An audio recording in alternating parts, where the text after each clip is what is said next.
I am making a CrossFit Norwegian 4x4. Here is right now.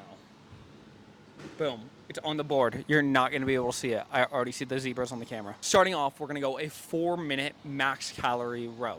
We're doing calories, not meters, so we can track it and also correlate it to the Echo Bike. Then you're going to take a 3-minute rest. So that row should be at about 90% of your max heart rate or a 90% effort. Then we're going 4 minutes max calories on the Echo Bike. So still pretty simple, single modality, 3-minute rest.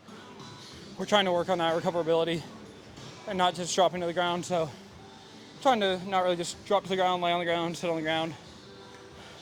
Focusing on like catching my breathing, being upright, moving, and not just hitting the ground and laying down. The farther I get into this, the really bad idea I'm realizing 21:15.9s at the end of this is going to be. Now we're gonna go 2 modalities. We're gonna go a 2-minute row and a 2-minute echo. So that's gonna make up our 4 minutes. So first 2 minutes are on the rower, going 90% there, then hopping over to the Echo Bike for the next 2 minutes. 3-minute rest, and now here's where the CrossFit comes in. We went 37 on the rower, 27 on the Echo Bike.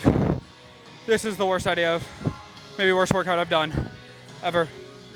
I'm looking to do something that will take about 4 minutes, and it's okay if it goes faster, because we've done a lot of work here of a hard sprint, and now we're gonna sprint in terms of CrossFit. The #1 sprinting rep scheme, 21:15.9.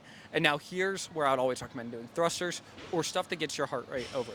My first thought was Fran. That being said, I have some swimming later tonight, so I don't want to blow up my lats and shoulders too much. So I'm not gonna do Fran, but I'm gonna keep thrusters in there, and then I'm gonna go burpees over the bar. So idea here, get my heart rate as high as I can and turn this into a Vo2 session that is also sport specific when it comes to the terms of CrossFit, not just a single modality. I love the Norwegian 4x4 when it comes to this training. So it's really just taking it, adapting it to be sport specific.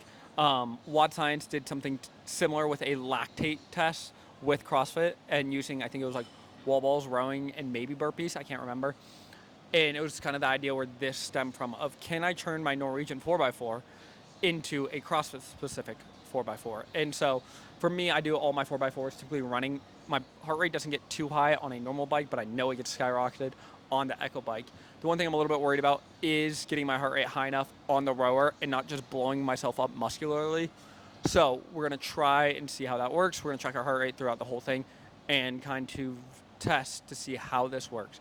Our goal for my heart rate is getting into zone 5 because I struggle with getting into zone 5 a lot, but that will be my kind of baseline is, can I get into zone 5 and hold it for as long as I can in these specific time domains. The Ironman is my priority, so the fitness in regards to my CrossFit training has definitely gone down. So this is kind of my last ditch Hail Mary attempt that I've been doing every week to try to keep my fitness up in the space. Prepping for the Ironman, I've been doing so much Norwegian 4x4, it hurts. 4 minutes on for 4 rounds with a 3-minute rest in between of a 90% effort with the idea of trying to work on increasing my VO2 max.